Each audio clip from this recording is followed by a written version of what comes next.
Mesdames, Messieurs, bonsoir à toutes et à tous, bienvenue au journal. Les évêques du Burkina, reçus par le président du Faso, quelques semaines après la lettre pastorale de juillet dernier, la situation nationale a dominé les discussions, notamment la mise en place du Sénat.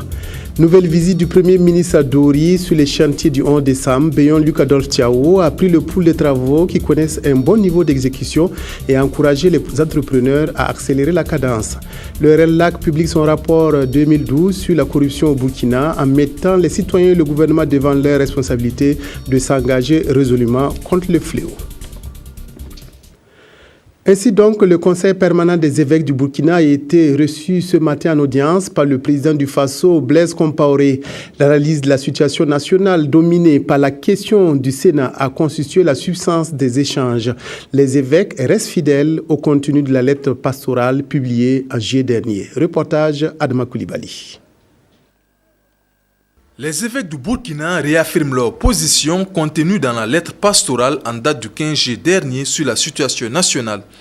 C'est la quintessence de l'audience accordée par le président du Faso au Conseil permanent des évêques du Burkina, sur laquelle peu de choses à filtrer, notamment sur la question du Sénat au regard des derniers développements. Donc nous avions demandé cette audience pour nous entretenir avec le président du Faso sur certaines questions qui nous préoccupent. Et surtout après l'apparition de notre lettre pastorale, puisque ça c'est l'acte collégial que nous avons posé. Donc je pense que cette lettre dit en gros ce qu'il y avait, au moins notre analyse de la situation. Et je crois que c'est de ça surtout que nous avons parlé. Nous, en fait, on reste fidèles à nous-mêmes et un peu logique. Je pense que notre lettre pastorale laissait sentir, j'allais dire, ce que nous avons à faire. Voilà. Donc votre position n'a pas changé par rapport à la mise en place du Sénat? La cohérence, nous essayons d'être cohérents. Oui, donc on ne verra pas de l'Église bientôt au Sénat? Oh, ben vous verrez bien, ça ne vous inquiétez pas, vous verrez à la suite, soyez patients. Merci. Voilà. Soyez patients. Le Conseil se dit également prêt pour accompagner le gouvernement quant à la mise en œuvre des mesures sociales prises en faveur des populations. Mais pour l'instant, il compte se servir de son credo, à savoir la prière, pour un Burkina paisible. D'autre part, le président du Faso s'est entretenu cet après-midi au palais de Kosiam avec le ministre des Relations internationales, de la francophonie et du commerce extérieur du Québec. Au centre de leur discussion, les relations bilatérales dans les domaines des mines, de l'éducation ou encore des affaires. Le ministre québécois séjourne au Burkina à la tête d'une forte délégation d'opérateurs économiques. Écoutons M. Jean-François Lisée, interrogé par Adama Koulibaly.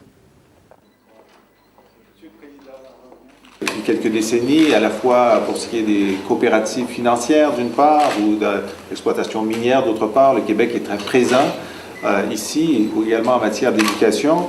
Et je voulais lui dire que le gouvernement du Québec place sa confiance dans l'avenir du Burkina Faso, croit que son économie, sa société est dans une phase de développement accéléré et que nous voulons y participer dans la mesure où les Burkinabés sont intéressés à avoir nos partenariats. Et ainsi, je voulais lui dire que j'arrive ici accompagné d'une délégation d'une centaine d'opérateurs économiques, institutionnels, d'éducation, qui ont rencontré toute la journée un certain nombre de leurs partenaires et que nous avons aujourd'hui même annoncé une douzaine d'ententes, de partenariats en économie, en éducation, en mines, en énergie, qui vont faire en sorte d'augmenter à la fois notre collaboration, mais surtout la qualité de vie, le développement au Burkina Faso. Le Premier ministre multiplie les séjours à Dori pour suivre l'exécution des chantiers du 11 décembre. Béon Luc Adolphe Thiaw a visité aujourd'hui plusieurs réalisations qui vont de la Cité des Forces Vives à la salle polyvalente en passant par le pied-à-terre du président du Faso.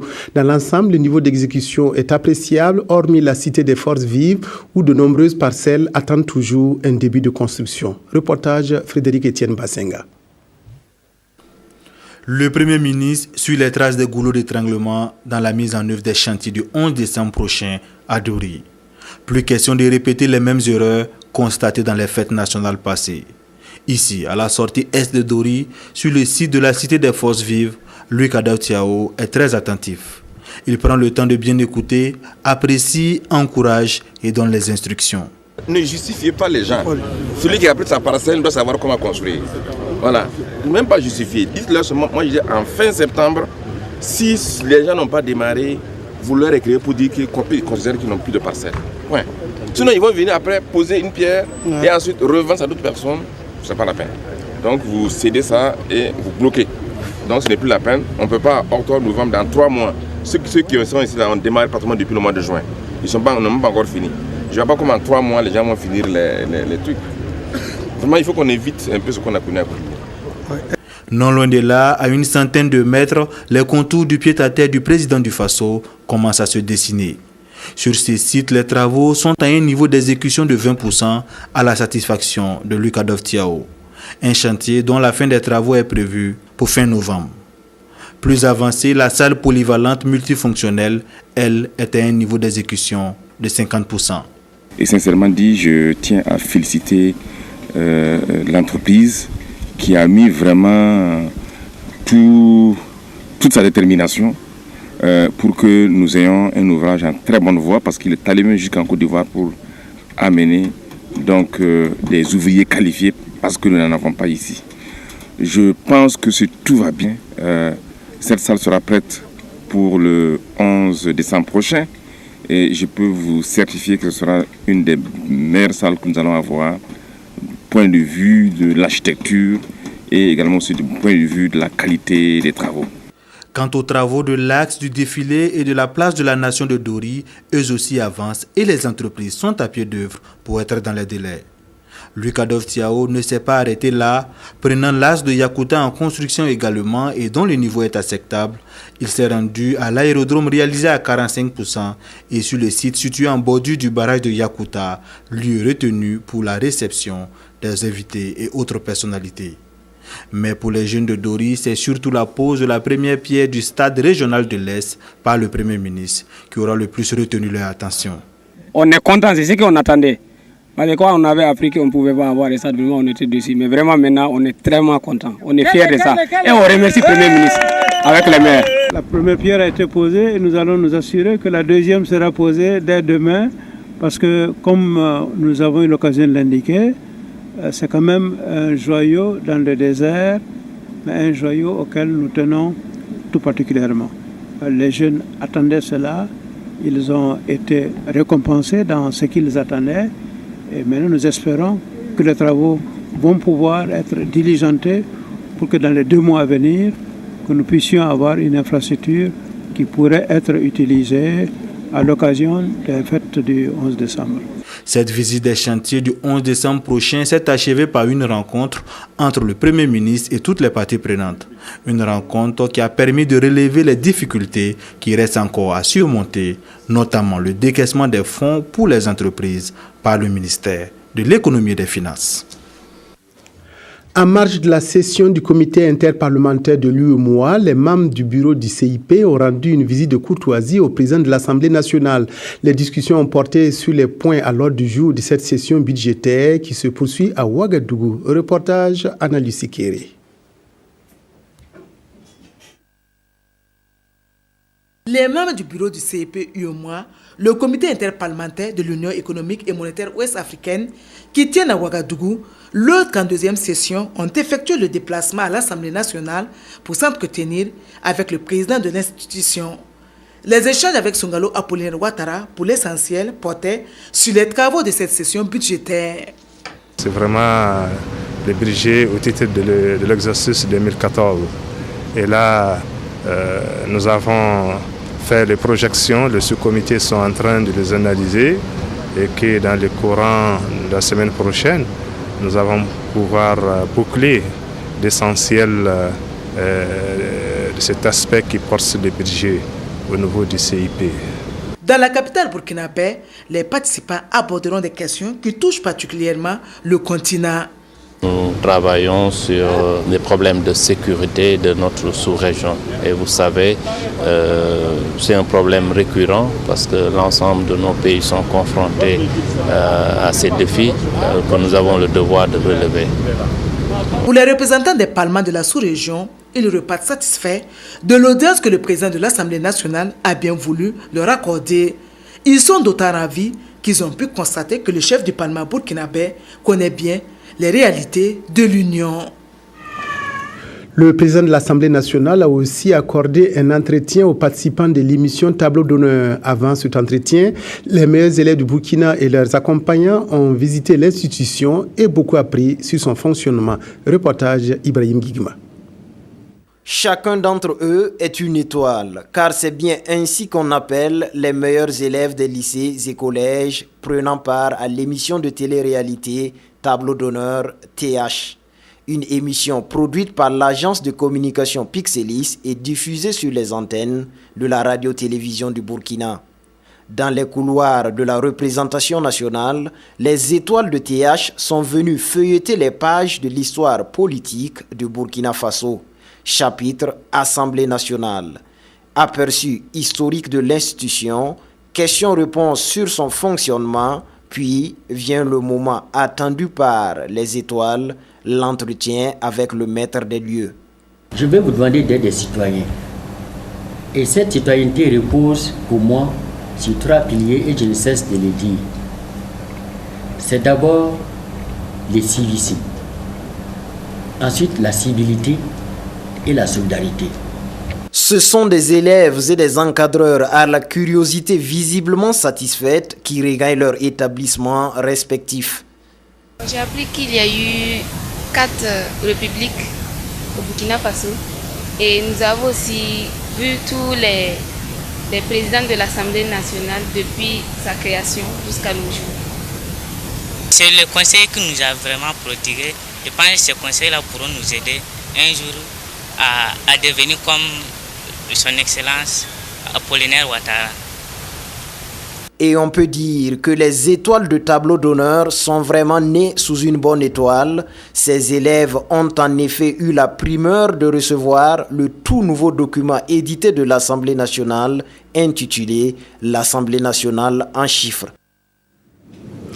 Le transfert du poste primaire et du préscolaire au ministère de l'Éducation nationale était au centre d'une journée d'information animée par les 3 ministres concernés.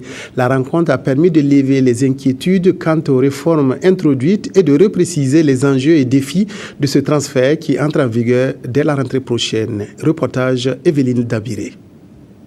Le transfert du préscolaire et du poste primaire au ministère de l'Éducation nationale sera effectif dès la rentrée scolaire. Cette information a été donnée hier au cours d'une journée d'information et d'échange sur les défis et les enjeux du transfert pour le Burkina entre les journalistes et les responsables des 3 ministères en charge de ce transfert. Les responsables du ministère des Enseignements secondaires et supérieurs, ceux de l'Action sociale et de la solidarité nationale, puis ceux du ministère de l'Éducation nationale ont démontré au cours des échanges les avantages de cette réforme, annoncé les modalités et les raisons de sa mise en œuvre. Au niveau des répartitions des finances également, il y a également ces difficultés qui sont donc enregistrées. Donc voilà toutes ces raisons qui ont amené à ce qu'on prenne la loi d'orientation de l'éducation qui consacre l'éducation de base qui doit aller de 3 ans à 16 ans. Oui, de 3 à 16 ans, parce que là, nous avons un tout qu'on peut facilement gérer sur tous les aspects. Rien que hier, nous étions en concertation, un comité ministériel a été mis en place pour la mise en œuvre de ce transfert. Et nous pensons que dès cette année, il y a des aspects qui vont être mis en œuvre. Parce que le décret nous donne 3 ans pour cette mise en œuvre-là. Donc nous irons très progressivement. Véritablement, cette année, on ne peut pas tout mettre en œuvre.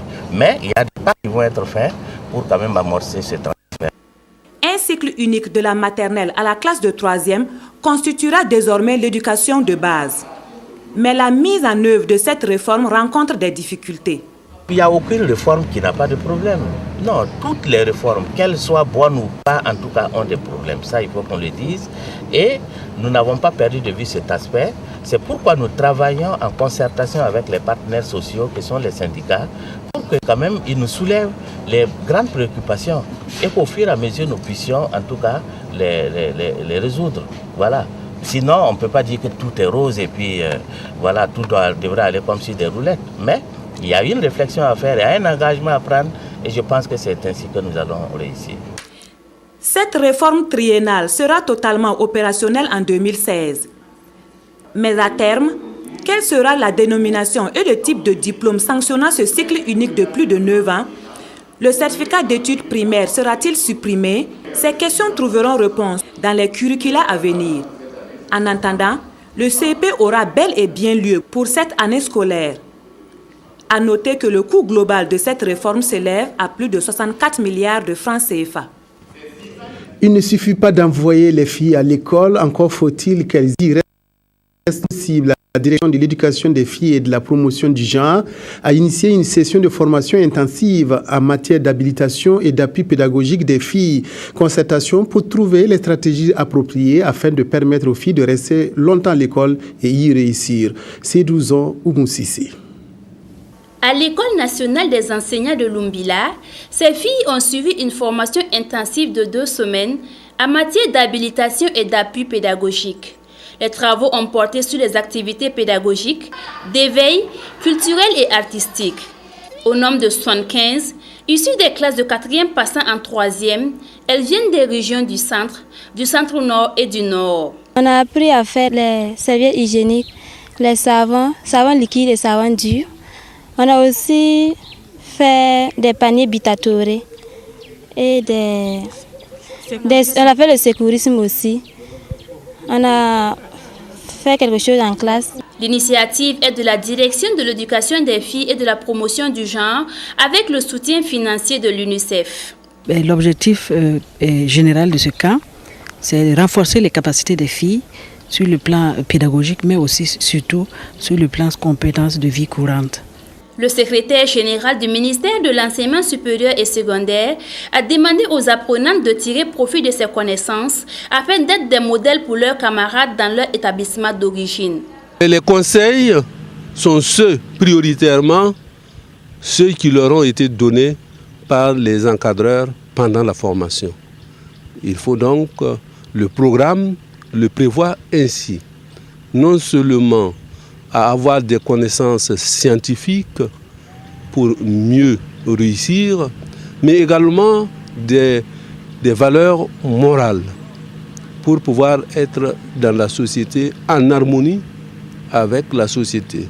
À l'issue de la formation, les participantes ont souhaité que cette initiative se pérennise afin que d'autres filles puissent en bénéficier. En séjour au Burkina depuis le 8 septembre dernier, une délégation de la RTS est allée faire le point de sa tournée au ministre de la Communication, Alain-Edouard Traoré. La délégation sénégalaise est venue s'inspirer de l'expérience du Burkina dans la perspective de l'implantation de radio et télévision régionales au pays de la Teranga. Ainsi, elle a visité la RTB2 Centre, la RTB2 Haut-Bassin et la RTB2 Sud-Ouest. Reportage Pélagie Bempanomé Savargo. Le Sénégal veut s'inspirer de l'expérience du Burkina Faso en matière d'audiovisuel.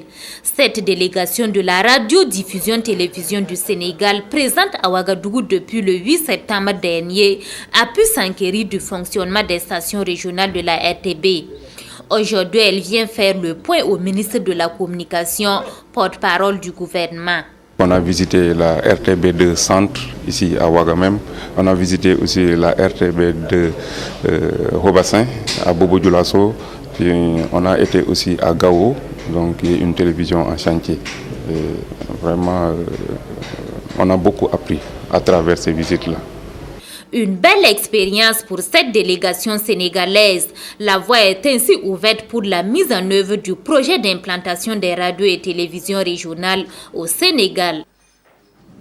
Le réseau national de lutte anticorruption RENLAC a procédé hier au lancement de son rapport 2012 sur l'état de la corruption au Burkina. Ce rapport est le résultat d'une enquête d'opinion des populations urbaines sur l'importance de la corruption, les facteurs déterminants et les conséquences. Le RENLAC travaille en faveur d'une mobilisation générale contre les fléaux de la corruption. Reportage Ramatou Zida.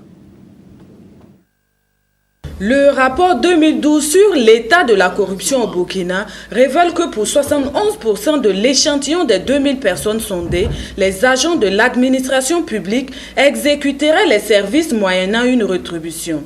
L'enquête a couvert les 13 chefs-lieux de région ainsi que la ville de Pouitenga.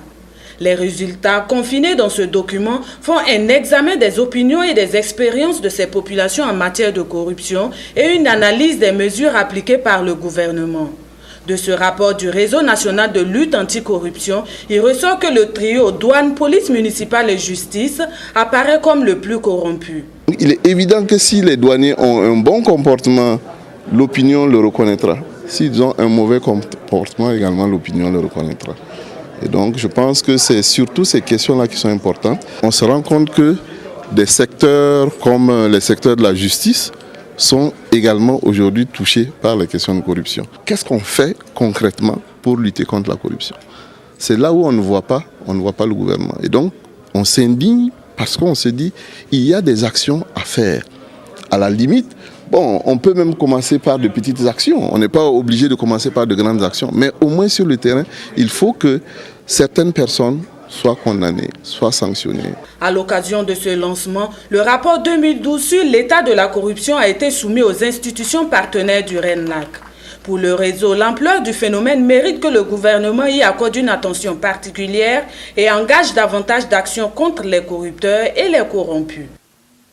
Le Burkina et la FAO poursuivent une coopération vieille de plusieurs décennies en mettant en marche un cadre de programmation pays 2013-2015. C'est un outil de gestion axé sur la planification et les résultats à atteindre à moyen terme en appui aux objectifs de développement dans le secteur rural. La convention a été signée hier. Estelle Judith Assogba. Cet échange de documents traduit tout son sens pour le Burkina Faso et la FAO. Il marque la signature officielle du cadre de programmation pays CPP 2013-2015. Ce cadre est une copropriété du gouvernement burkinabé et de la FAO. Il tire ses fondements des principales orientations et priorités du pays en matière de développement rural et de sécurité alimentaire. Ce cadre s'inscrit dans le cadre de nos politiques, notamment le programme national du secteur rural. Donc des actions en matière d'agriculture, de promotion de l'agriculture, des actions en matière d'eau, des actions en matière de promotion d'activités de ressources animales, de recherche scientifique et d'environnement vont être exécutées. Et ces actions vraiment ont été définies et identifiées en fonction des priorités que les différents acteurs au niveau du monde rural ont exprimées. Donc de ce fait, nous n'avons pas vraiment de crainte que ces actions vont contribuer vraiment à la lutte contre la pauvreté au niveau des populations. Pour le représentant de la FAO au Burkina Faso, cette action s'inscrit dans le cadre de la réforme de son organisation, dans son approche de soutien et d'intervention aux pays partenaires. C'est ce souci d'être plus efficace encore, d'être plus efficient dans la contribution pour l'accompagnement du pays. Ces documents qui sont tirés, comme il a été toujours dit, des priorités nationales. En l'occurrence pour nous ici, c'est la SCAD et le PNSR, mais aussi l'UNDAF. Après ce cadre de programmation, suivra l'élaboration du plan d'action. Ainsi, des projets et programmes vont être constitués et leur matérialisation concrète va démarrer en janvier 2014. Ces activités seront définies et élaborées en accord avec la participation de tous les départements ministériels en charge du développement rural. Clôture de l'atelier sur la communication scientifique des résultats en sécurité alimentaire. Le projet de gestion et de valorisation des recherches de l'Afrique de l'Ouest a permis aux instituts de recherche et des universités du Bénin, du Niger et du Burkina de renforcer leurs capacités sur les techniques de la communication scientifique, une maîtrise pour une meilleure publication des résultats de la recherche dans le domaine de la sécurité alimentaire. Bouma Ernest Nebié, Nathalie Savargo. Chercheurs qui trouvent dans le domaine de la sécurité alimentaire en Afrique de l'Ouest, on en trouve. Seulement, les résultats de leurs recherches ne sont pas bien portés à la connaissance des populations bénéficiaires. Et c'est pour faire profiter donc les fruits de leurs recherches aux bénéficiaires à travers une communication adéquate et appropriée que cet atelier a été organisé. Cet atelier est entré dans ce cadre-là pour amener le chercheur à sortir de sa structure de recherche pour aller vers les bénéficiaires et savoir communiquer. C'est quand même une satisfaction si les résultats de recherche sont plus utilisés par nos populations, puisqu'aujourd'hui, tout le monde parle de développement et les pays les plus développés, c'est là où les produits de la recherche ont été mis au service de la population. Les participants sont des chercheurs venus des instituts, des universités du Bénin, du Niger et du Burkina Faso. Ils ont pu, durant 5 jours, s'imprégner des différentes techniques et outils de communication nécessaires à une meilleure publication des résultats de leurs recherches. C'était un atelier moitié module de formation, mais travail personnel en équipe.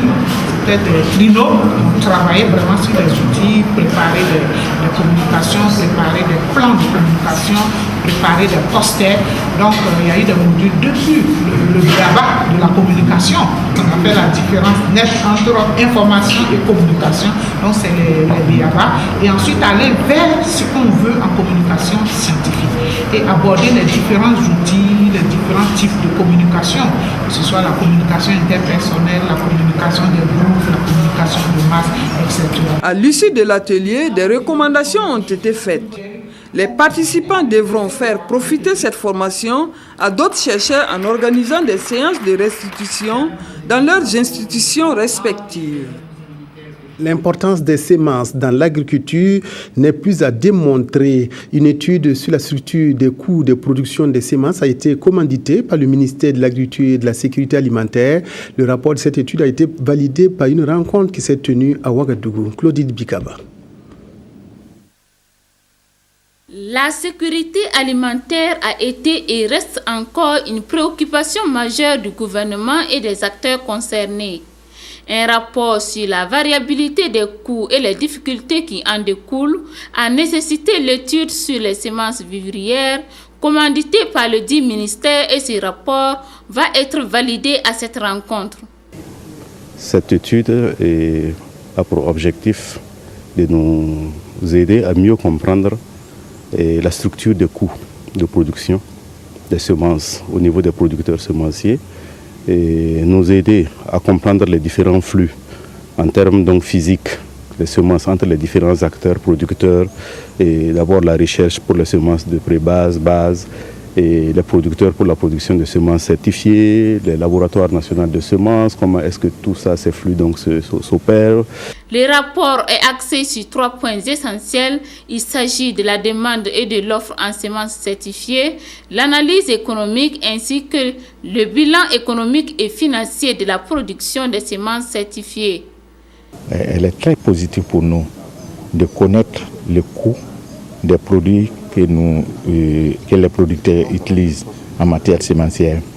Et nous avons vu, comme l'a dit le SG, que le taux d'utilisation est très faible. Ça tourne autour de 12 à 17%, ça dépend des produits. Et que ça veut dire qu'il y a 83% des producteurs qui ne connaissent pas ces semences-là. C'est dû à quoi? Est-ce que c'est dû au coût inaccessible?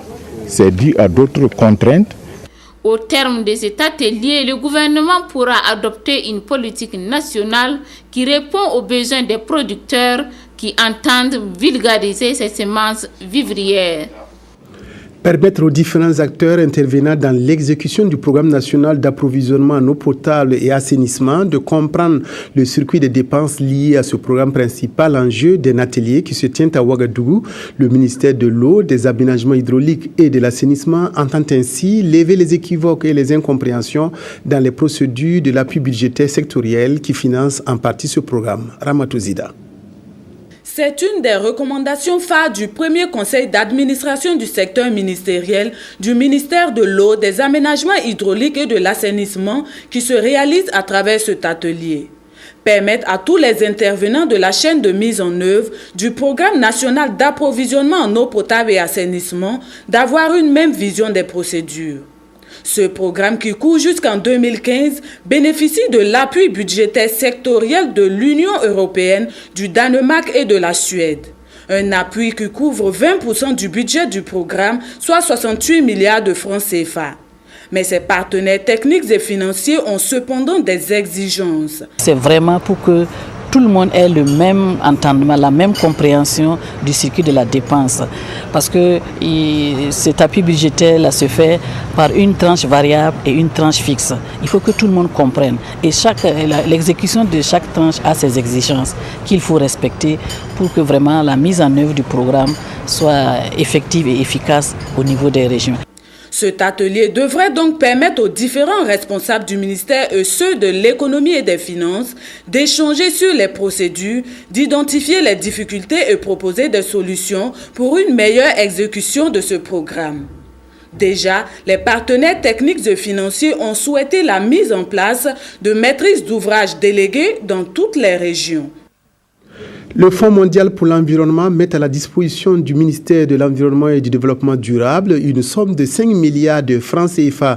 Cette enveloppe va permettre le lancement de 2 projets, la création des avantages environnementaux à l'échelle internationale et la restauration du corridor forestier de la boucle du Moun et la Mât d'Oursi. Le démarrage de ces 2 projets était au centre d'une rencontre. Moussaki, Evelyne Dabiré, précision. Plus de 5 milliards de francs CFA, c'est le montant que le Fonds de l'environnement met à la disposition de l'État burkinabé pour la lutte contre les effets des changements climatiques.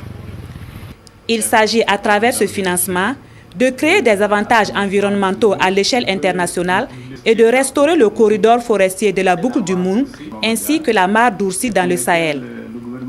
C'est pourquoi ces acteurs impliqués dans la gestion durable de l'environnement réfléchissent aux activités qui vont constituer le démarrage de ces 2 projets. Et pour le secrétaire général du ministère en charge de l'environnement, cette rencontre a pour objectif d'informer les acteurs et surtout de prendre en compte leurs observations sur les 2 projets ciblés. Le programme des Nations Unies pour le développement s'engage à accompagner le ministère de l'Environnement et du Développement durable dans la mise en œuvre de ces actions. Il est attendu de cette rencontre l'élaboration d'un document final définissant les actions concrètes à mener dans ces 2 localités. Ce document sera également soumis au Conseil du Fonds de l'environnement au plus tard en décembre 2013. Direction à présent la France, au 4e jour de la compétition artistique des 7e Jeux de la francophonie, le Burkina a fait vibrer le public en art de la rue et en musique. Les marionnettes géantes de Boromo ont séduit le public niçois, tout comme la vedette de la chanson Maria Bissongo. Reportage Évariste Kobari. À Nice, les grandes personnes de Boromo et Maria Bissongo ont été les derniers artistes burkinabés à se produire. En compétition dans la discipline art de la rue, les grandes personnes de Boromo ont impressionné par leur taille, mais aussi par leur savoir-faire déambulatoire. C'était curieux, en même temps ça nous a apporté pas mal de choses, d'autres sentiments. La mise en scène des marionnettes a été construite autour d'un conte, le caméléon. Et son caméléon, pour habiller son caméléon, c'est un spectacle qu'on a monté. En fait, on dit souvent que nos ancêtres, nos papas nous disent souvent que si un caméléon te mord, il faut le mordre au retour, sinon un malheur peut t'avoir. Donc on a monté un spectacle sur ça aussi, et surtout sur la nature et les enfants aussi, les protections des enfants aussi. Voilà. À l'Opéra de Nice, le Warba et le Tam Tam Goulmanché ont fait vibrer le public. Plutôt zen, Maria Bissongo égrène ses titres et le public semble avoir apprécié. C'était un spectacle très très vivant, plein de vie, de très belles mélodies. Je trouvais que ça faisait vraiment vibrer, j'ai beaucoup aimé. Oui, j'ai très bien aimé la prestation d'Autriche. Une jolie français avec un joli accent. Tous les accents sont différents, mais on parle tous français. Ça fait plaisir. La musicienne est venue à Nice pour passer un message de paix et dire non à l'immigration sauvage. C'est une interpellation à la jeunesse du monde, à la jeunesse d'Afrique et surtout à la jeunesse de mon pays, le Burkina Faso, pour dire que nul ne viendra construire notre pays pour nous. En 4 jours de compétition, l'espoir est permis pour la délégation burkinabé. 3 groupes artistiques ont en effet arraché leur ticket pour la finale. Au nombre des disciplines en compétition aux Jeux de Nice, il y avait la littérature. 23 œuvres littéraires ont été appréciées par un jury présidé par le Sénégalais Amadou Lamine Sall. Le Canada, la Belgique et la Côte d'Ivoire sont montés sur les marches du podium. Évariste Kombari, on retrouve à Nice. Dans le domaine littéraire, l'hymne national du Canada a retenti plus fort que ceux des 23 autres pays en compétition. De l'avis du jury, présidé par le Sénégalais Amadou Lamine Sall, les œuvres étaient d'une grande richesse. De très beaux textes mais qui ont montré que la langue française était devenue une langue métisse, mais qu'elle était devenue également une langue universelle, et que l'avenir de la langue française n'est pas en Europe, elle n'est pas en France, elle est chez nous, en Afrique. Au terme de 4 jours d'échanges et de lecture, sur les 23 œuvres littéraires examinées, le jury a octroyé la médaille d'or au Canada. La littérature, ce n'est pas une affaire de prix, ce n'est pas une affaire de performance. Et donc, évidemment que je suis extrêmement touché qu'on nous met décerner la médaille d'or, mais d'abord et avant tout, la littérature, c'est un truc de transmettre une vision du monde, un truc de toucher les gens. L'argent est revenu à la Wallonie-Bruxelles. Le premier pays africain, en l'occurrence la Côte d'Ivoire, s'est adjugé la médaille de bronze. Ça ouvre vraiment d'énormes perspectives et puis ça a permis de côtoyer plusieurs pays, donc c'est toujours une très belle expérience. Au-delà des médailles, la compétition de la littérature fut une école pour plus d'un écrivain. Burkina a décliné son identité culturelle, ses valeurs culturelles à travers le récit que j'ai apporté, le fruit béni du péché. On espère que ça va nous ouvrir d'autres portes. Avec cette cérémonie de remise de récompense, c'est une page des Jeux de la francophonie qui vient de se refermer. Mais les écrivains, eux, continueront d'écrire pour assouvir nos soifs de lecture. Merci de votre aimable attention. Fin de cette édition. Prochain rendez-vous 22h15 en compagnie de Viviane Tiendrebego.